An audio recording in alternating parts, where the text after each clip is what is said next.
ರಾಜಣ್ಣರನ್ನೇ ವಜಾ ಮಾಡಿದ ಸಿದ್ದರಾಮಯ್ಯ. ರಾಜಣ್ಣ ತಲೆದಂಡದ ನಿರ್ಧಾರ ಆಗಿದ್ಯಾವಾಗ? 3-4 ದಿನದ ಹಿಂದೆನೇ ಕಿಕ್ಔಟ್ ಲೆಕ್ಕಾಚಾರ ನಡೆದಿತ್ತು.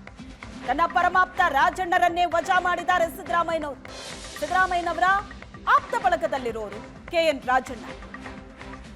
ಹಾಗಾದ್ರೆ ಈ ಕಿಕ್ಔಟ್ ನಿರ್ಧಾರ ಆಗಿದ್ಯಾವಾಗ? 3-4 ದಿನದ ಹಿಂದೆನೇ ಈ ಲೆಕ್ಕಾಚಾರ ಆಗಿತ್ತು. ರಾಜಣ್ಣ ವಿರುದ್ಧ 3 ದಿನದ ಹಿಂದೆಯೇ ರಿಪೋರ್ಟ್ ಹೋಗಿತ್ತು.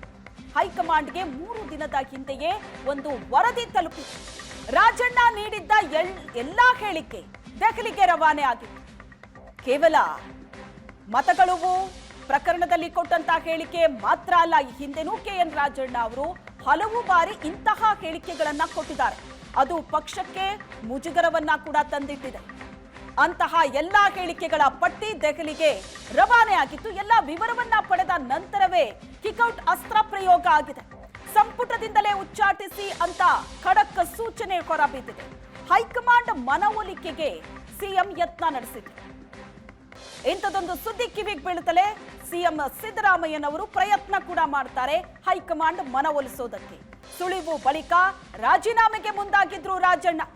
ರಾಜೀನಾಮೆಗೂ ಮುನ್ನವೇ ಉಚ್ಚಾಟಿಸಿ ಅಂತ ವರಿಷ್ಠರು ಸೂಚನೆ ಕೊಡ್ತಾರೆ. ರಾಜೀನಾಮೆಗೆ ರೆಡಿಯಾಗಿದ್ದ ರಾಜಣ್ಣಗೆ ಬಿಗ್ ಶಾಕ್ ಇದು. ಹೈಕಮಾಂಡ್ ಕೋಪಕ್ಕೆ ಗುರಿಯಾಗಿದ್ದ ರಾಜಣ್ಣ ಕಿಕ್ಔಟ್.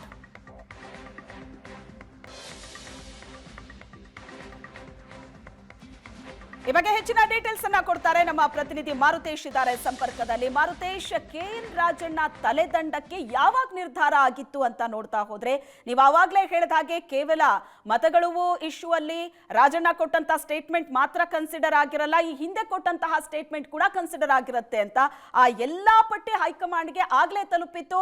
ರಾಜಣ್ಣ ಕೂಡ ಇಲ್ಲಿ ರಾಜೀನಾಮೆ ಕೊಡೋದಕ್ಕೆ ಮುಂದಾಗಿದ್ರು. ಅದಕ್ಕೂ ಮುಂಚಿತವಾಗಿ ತಲೆದಂಡ ಆಗಿ ಹೋಗಿದೆ. ಸೊ ಈ ಬಗ್ಗೆ ಏನೆಲ್ಲ ಡೀಟೇಲ್ಸ್ ಸಿಗ್ತಾ ಇದೆ? ಯಾಕಂದ್ರೆ ಸಿದ್ದರಾಮಯ್ಯನವರು ಕೊನೆ ಪ್ರಯತ್ನ ಬಹಳ ಜೋರಾಗಿ ಮಾಡಿದ್ರು. ಶ್ವೇತಾ, ಇಷ್ಟು ದಿನ ರಾಜಣ್ಣನ ಹೇಳಿಕೆಗಳು ಒಂದು ತೂಕ ಆದ್ರೆ, ಮೊನ್ನೆ ಪ್ರತಿಭಟನೆಯ ವಿಚಾರ ಬಗ್ಗೆ ರಾಜಣ್ಣ ಮಾತನಾಡಿದ್ದು ಇದೆಲ್ಲದಕ್ಕೂ ಪರ್ಯಾಯವಾಗಿ ಮತ್ತೊಂದು ತೂಕದ ರೀತಿ ಆಗಿತ್ತು.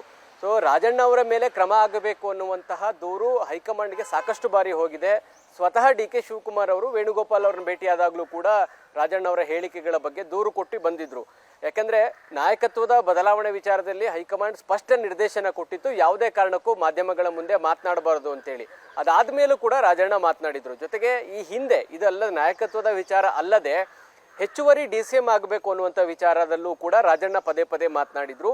KPCC ಅಧ್ಯಕ್ಷರ ವಿಚಾರದಲ್ಲೂ ಕೂಡ ರಾಜಣ್ಣ ಅವರು ಪದೇ ಪದೇ ಮಾತನಾಡಿದ್ರು. ಇತ್ತೀಚೆಗೆ ಆದಂಥ ಬೆಳವಣಿಗೆ ಅಂತಾನೆ ಹೇಳೋದೇ ಆದ್ರೆ, ಸುರ್ಜೇವಾಲಾ ಅವರ ಸಭೆ ಬಗ್ಗೆ, ಅಂದ್ರೆ ಶಾಸಕರ ಮತ್ತು ಸಚಿವರ ಜೊತೆಗಿನ 1-to-1 ಸಭೆ ಏನ್ ಮಾಡಿದ್ರು, ಆ ಸಭೆಗೂ ಒಂದ್ ರೀತಿ ರಾಜಣ್ಣ ಸೆಡ್ಡು ಹೊಡೆದು ವಿದೇಶ ಪ್ರವಾಸಕ್ಕೆ ತೆರಳಿದ್ರು. ಯಾವುದೇ ಕಾರಣಕ್ಕೂ ಅವರು ಸುರ್ಜೇವಾಲಾ ಅವ್ರನ್ನ ಭೇಟಿಯಾಗಿರಲಿಲ್ಲ. ವಿದೇಶ ಪ್ರವಾಸದಿಂದ ಬಂದ ಮೇಲೂ ಕೂಡ ಸುರ್ಜೇವಾಲಾ ಅವರ ಈ ಸಭೆಯ ಬಗ್ಗೆ, ಅದರಲ್ಲೂ ಅಧಿಕಾರಿಗಳ ಜೊತೆ ಸಭೆ ನಡೆಸಿದ್ದು ಆಕ್ಷೇಪಿಸಿ ರಾಜಣ್ಣ ಅವರು ಮಾತನಾಡಿದ್ರು. ಇದು ಸಂವಿಧಾನ ಬಾಹಿರ ಅನ್ನುವ ರೀತಿಯಲ್ಲಿ ರಾಜಣ್ಣ ಸುರ್ಜೇವಾಲಾ ಅವರ ಸಭೆ ಬಗ್ಗೆ ಹೇಳಿದ್ರು. ಸೊ ಇದು ವಿಪಕ್ಷಗಳಿಗೆ ಅಸ್ತ್ರ ಆಯ್ತು. ಅಂದ್ರೆ ಸುರ್ಜೇವಾಲಾ ಬಂದು ಇಲ್ಲಿ ಕಲೆಕ್ಷನ್ ಏಜೆಂಟ್ ರೀತಿ ಅಧಿಕಾರಿಗಳ ಜೊತೆ ಸಭೆ ಮಾಡ್ತಾರೆ ಅನ್ನುವಂಥ ಟೀಕೆಗೂ ಗುರಿ ಆಯ್ತು. ಸೊ ಇದು ರಾಜಣ್ಣ ಅವರ ಮೇಲೆ ಕ್ರಮ ತೆಗೆದುಕೊಳ್ಳೋದಕ್ಕೆ ರಾಜ್ಯ ಉಸ್ತುವಾರಿಯಾಗಿರುವಂತ ಸುರ್ಜೇವಾಲಾ ಅವರ ಪಾತ್ರ ಕೂಡ ಬಹಳ ದೊಡ್ಡದಿದೆ. ಈ ಹಿಂದೆ ಅವರು ಹೇಳಿಕೆ ಕೊಡ್ತಾ ಇದ್ರು, ಅದು ಅಲ್ಲಿಗೆ ಇಗ್ನೋರ್ ಆಗ್ತಾ ಇತ್ತು. ಹೈಕಮಾಂಡ್ ಹಂತಕ್ಕೆ ತಲುಪುವಂತ ಪ್ರಯತ್ನ ಆಗ್ತಾ ಇರಲಿಲ್ಲ. ಉಸ್ತುವಾರಿಗಳಿಗೆ ಮಾತ್ರ ಈ ದೂರುಗಳು ಹೋಗ್ತಾ ಇತ್ತು.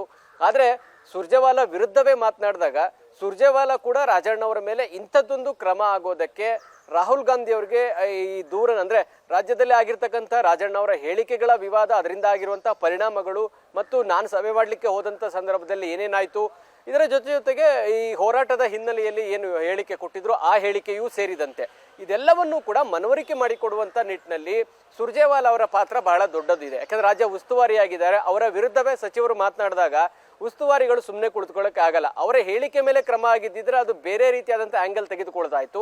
ಆದ್ರೆ ರಾಹುಲ್ ಗಾಂಧಿ ಅವರ ಹೋರಾಟದ ಬಗ್ಗೆಯೂ ಕೂಡ ರಾಜಣ್ಣ ಅವರು ಮಾತನಾಡ್ತಾ ಇದ್ದಾರೆ ಅನ್ನುವಂಥದ್ದನ್ನ ಅರ್ಥ ಮಾಡಿಸಿದಾಗ ಹೈಕಮಾಂಡ್ ಈ ಸ್ಪಷ್ಟ ನಿರ್ದೇಶನವನ್ನ ಕೊಡ್ತು. ಅಂದ್ರೆ ಅವರನ್ನ ಎಕ್ಸ್ಪೆಲ್ ಮಾಡಿ ಅನ್ನುವಂಥ ಸೂಚನೆಯನ್ನ ಕೊಟ್ಟರು. ಅಂದ್ರೆ ಪಕ್ಷದಿಂದಲೇ ಉಚ್ಚಾಟನೆ ಮಾಡಿ ಅನ್ನುವಂಥ ನಿರ್ದೇಶನ ಹೈಕಮಾಂಡ್ಗೆ ಇತ್ತು. ಆದ್ರೆ CM ಅಂಥದ್ದೊಂದು ಕ್ರಮ ಬೇಡ, ಸಂಪುಟದಿಂದ ಕೈ ಬಿಡ್ತೀನಿ ಅನ್ನುವಂಥದ್ದನ್ನ ಹೇಳಿ ಅದೇ ರೀತಿ ಹೈಕಮಾಂಡ್ನ ನಿರ್ದೇಶನದ ರೀತಿ ಮುಖ್ಯಮಂತ್ರಿಗಳು ಕೂಡ ನಡ್ಕೊಳ್ಬೇಕಾಯ್ತು. ಹಿಂದೆ ರಾಜಣ್ಣ ಮಾತನಾಡಿದಂತ ಎಲ್ಲಾ ಹೇಳಿಕೆಗಳಿಗೆ ಸಿದ್ದರಾಮಯ್ಯನವರು ವಿರೋಧ ವ್ಯಕ್ತಪಡಿಸಿರಲಿಲ್ಲ ಅಥವಾ ಅದನ್ನು ಸಪೋರ್ಟು ಮಾಡಿರಲಿಲ್ಲ, ಜಸ್ಟ್ ಇಗ್ನೋರ್ ಮಾಡ್ಕೊಂಡು ಬಂದಿದ್ರು. ಆದ್ರೆ ಈ ಹೇಳಿಕೆಯನ್ನ ಸಿದ್ದರಾಮಯ್ಯನವರು ಇಗ್ನೋರ್ ಮಾಡುವಂತ ಪರಿಸ್ಥಿತಿಯೇ ಇಲ್ಲ. ಕಾರಣ ರಾಹುಲ್ ಗಾಂಧಿ ಅವರ ಇನ್ಸ್ಟ್ರಕ್ಷನ್ಸ್ ಇದ್ದ ಕಾರಣಕ್ಕಾಗಿ ಮತ್ತು ರಾಹುಲ್ ಗಾಂಧಿ ಅವರಿಗೆ ವ್ಯತಿರಿಕ್ತವಾಗಿ ಮಾತನಾಡಿರುವ ಕಾರಣಕ್ಕಾಗಿ ಸಿಎಂ ಕೂಡ ಈ ಪರಿಸ್ಥಿತಿಯಲ್ಲಿ ಏನು ಮಾಡ್ಲಿಕ್ಕಾದಂತ ಪರಿಸ್ಥಿತಿ ಇತ್ತು. ಆ ಕಾರಣಕ್ಕಾಗಿ ಇಂಥದ್ದೊಂದು ಕ್ರಮ ಆಗಿದೆ. ಶ್ವೇತಾ, ಎಸ್, ಹಾಗೆ ಸಂಪರ್ಕದಲ್ಲಿರಿ ಮಾರುತೇಶ್.